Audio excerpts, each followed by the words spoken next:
السلام علیکم ورحمۃ اللہ وبرکاتہ۔ محترم بزرگوں، دوستو، آپ کا ایک بار پھر استقبال ہے Voice of Indian Muslim channel میں۔ آج ہمارا سبجیکٹ ہے کہ ایز اے سٹیزن ہمارے حقوق کیا ہیں، ہماری ذمہ داریاں کیا ہیں، یعنی شہری ہونے کے ناطے ہمیں کیا کرنا چاہیے، ہمیں کیا مل رہا ہے۔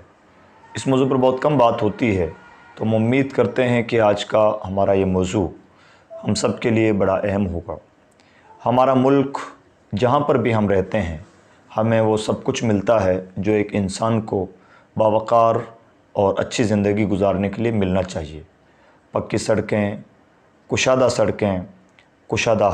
کھلی ہوا، اور اسی طرح سے امن و امان، ایک دوسرے کی معاونت اور لائٹ پانی کی سہولیات، جو کچھ بھی ہمیں چاہیے ہمیں ملک کے تھرو ہی ملتا ہے۔ تو جو زمین ہمیں بہت کچھ دیتی ہے، ہماری بھی ذمہ داریاں بنتی ہے کہ ہم اس زمین کی خدمت کے لیے، اس کی وفاداری کے لیے جو کچھ کر سکتے ہوں کریں۔ اس طور پر ہم پر چند طرح کے حقوق عائد ہوتے ہیں جو اسلامی تعلیمات کی روشنی میں ہیں، جن کو اسلام سپورٹ کرتا ہے، یا جو ہمیں اسلام کہتا ہے کہ ہم اپنی زمینوں کے لیے، اپنے شہروں کے لیے اور اپنے ملکوں کے لیے کریں۔ کچھ ذمہ داریاں وہ ہوتی ہیں جو ہم پر پیشہ ورانہ طور پر عائد ہوتی ہیں، یعنی ہم جس پیشے سے وابستہ ہیں، ہم پر فرض ہوتا ہے، لازم ہوتا ہے کہ ہم اس میں ایمانداری کے ساتھ اپنا کام کریں تاکہ ملک میں امن و امان بحال رہے، بدعنوانی یعنی بھرشٹاچار نہ پیدا ہو۔ جیسے اگر کوئی استاذ ہے تو اس استاذ کی ذمہ داری ہے کہ بطور استاذ وہ اپنی تمام ذمہ داریاں ایمانداری کے ساتھ پورا کرے، پورا وقت دینا، اپنے تمام طلباء کے ساتھ اچھا سلوک کرنا، سیلیبس کے ساتھ وفاداری کرنا، جس اسکول سے یا ایجوکیشنل انسٹیٹیوٹ سے وہ وابستہ ہے اس کے ساتھ وفاداری نبھانا۔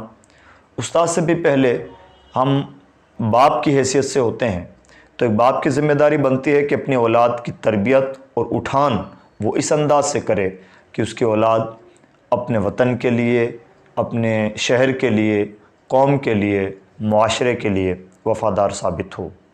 آپ اگر ایک بینکر ہیں تو آپ کی ذمہ داری بنتی ہے کہ آپ اس میں ایمانداری کے ساتھ کام کریں، اور آپ اپنے کسٹمرز کے ساتھ کبھی بھی بدسلوکی نہ کریں، برا رویہ نہ اپنائیں، اور ان کی ضرورتیں پوری کریں تاکہ معاشی طور پر ملک آگے بڑھ سکے۔